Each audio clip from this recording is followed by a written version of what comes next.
Magandang araw mga kasityo. So, for today's video, meron tayong isang i-unbox.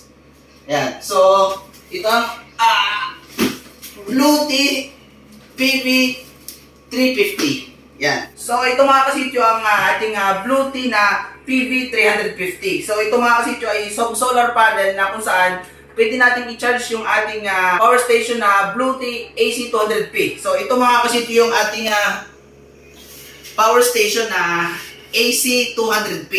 Ayan, so hindi ko lang siya may patong kasi mabigat, baka sumuko yung ating table. So may kabigatan ito mga kasityo. Ayan, lagay lang natin dito.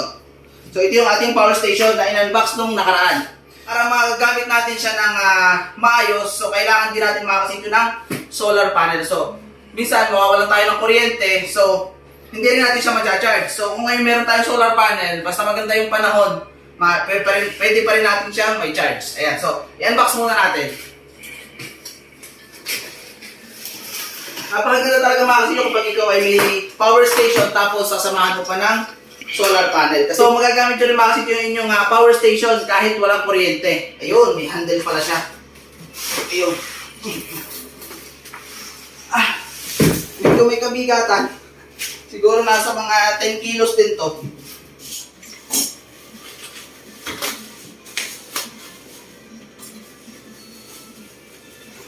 Ayun. Ayan. So dito, hindi ko alam kung ano to. Para siyang na-stretch. Tapos dito, buksan natin. Ang ganda. Ang ganda ng zipper. Ayun. So narito yung kanyang wire. Na-diretso siguro to dun sa ating power station.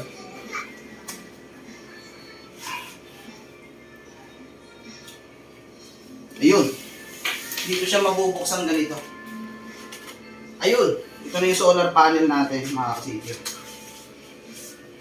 Patong natin dito. Kabilang pa ito. Ayan, so bali 4 na panel siya mga kasityo. Ayan. 4 na panel siya. So, tingnan natin kung paano natin siya mamaya mag-connect sa ating power station. So sa power station natin mga kasityo, may kasama tong mga wires sa ating Bluetee. So kung di ako nagkakamali mga kasityo, itong kulay blue, yung pang-connect natin sa ating solar panel. Ayan. Ito. Itong blue na to, ang magko-connect sa ating Bluetee, mapunta dun sa ating solar panel. So, kailangan nyo nitong dalawang ito. Ayan. So, ito yung included dun. So, dito natin to isasaksak mga kasityo. Dito. Kung makikita nyo, yan. Dito. Diyan yan mapupunta. Tapos pagdudugtungin natin itong dalawang to, napakadali lang. Makikita nyo naman dyan. Yan, pagdudugtungin natin. Dito naman, yan, makikita nyo ito. Yan, pagbukas nyo, makikita nyo na agad itong mga wires na to. Connected na yan dito sa ating solar panel. Yan. So, dito nyo naman yan, ay i-connect. Saan na ba? Yan. Dito sa kabilang dulo. So, hindi ito nakakalito kasi female and male siya. Yan. That's it. Mga kasityo, ang bilis. Yan lang. And then, i-connect nyo siya dito. I-connect nyo siya dito. Hindi kayo mahirapan. Nakita nyo to? Yung kanal na yan, mapupunta yan dito sa taas. Tapos, meron pang dalawang kanal na maliit. Sa ilalim naman yun mapupunta para hindi kayo malito. Mas mabilis makapaglagay. Ayan. So, kapag nakalagay ng ganyan mga kasityo, ikutin nyo lang yung thread. Ayun. Okay na. Safe na. And then, syempre bubuhayin nyo na siya mga kasityo. Yan. So, mabubuhay siyang ganyan. Ang gagawin nyo, punta yung settings mga kasityo. Yan. Settings. Tapos, punta kayo dun sa DC input source. Ayan. So, punta tayo sa PV mga kasityo. Yan yung pipindutin natin yun. Nakalagay na tayo sa PV. Kita nyo? Nasa PV na tayo. So ngayon, mag-back na tayo. So wala pa siyang watts kasi hindi pa naman yun nakabukas. So try natin mga kasityong i-charge na siya gamit ang solar panel. Ayan. So dito natin nilalagay yung ating solar panel para yung araw ay makakuha niya.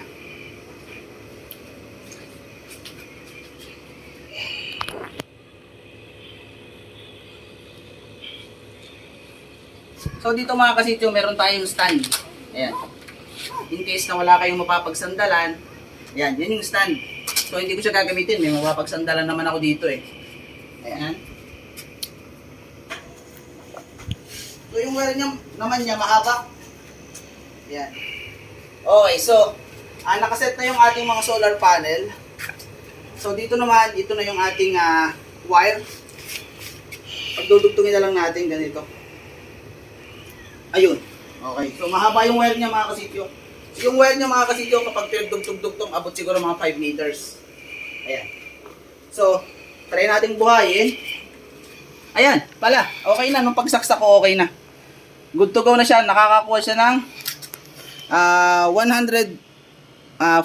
watts, 100 watts, 96 watts. Kasi naiset na natin siya kanina dun sa PV mode. Dun sa ma-set siya na sa solar panel siya kukuha ng mga kuryente. Ayan, nagsiset siya 100 watts, 102. So yung araw kasi ngayon ay medyo pahapon na, kaya medyo mahina na yung kuha. Ayan. Nakikita ba? Ayan. Ayan o. 80, 74. Ayan. Start natin ang oil. Kung lalakas, tingnan natin. Lumakas ba? Naglumakas. Naging 140.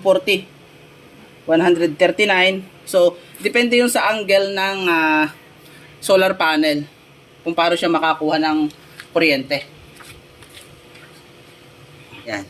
So, nakakakuha siya ngayon ng 150, 161, 156. Yan.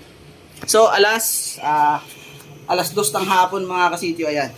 So, ito yung ating solar panel mga kasityo. Yan. Nakita ko sa inyo kung paano gamitin. At kung ano yung pwedeng ibigay sa atin. Kahit wala tayong kuryente, kapag meron tayo nito hanggang sumisikat yung araw, pwede tayo makakuha ng free energy. Ayan. Bago ito ma-full charge, siguro abutin tayo ng mga ilang oras. Medyo maulap yung ating kalangitan. Yan, pakita ko sa inyo. Actual. Ayan o. Kita nyo, maulap. Yan yung actual na ulap namin ngayon, aming langit. So, halos di mo makita, parang maulap talaga siya. Ayan. So, nakakakuha tayo ng yung 165. Nasaan na ba yung 164? 166. 175 oh. Ayun oh. So, 43% yung laman ng ating Bluetti. So, yun nga mga kasityo, at atin ang na-demo kung paano gamitin itong ating Bluetti na PV350. Ayan. So, pinakita ko sa inyo kung paano siya sinasaksak o paano ginagamit. So, unfortunately mga kasityo, biglang nawala yung araw. So, kita nyo naman natin kanina, nakakago tayo ng 160, 175 watts nung maganda yung sikat ng araw.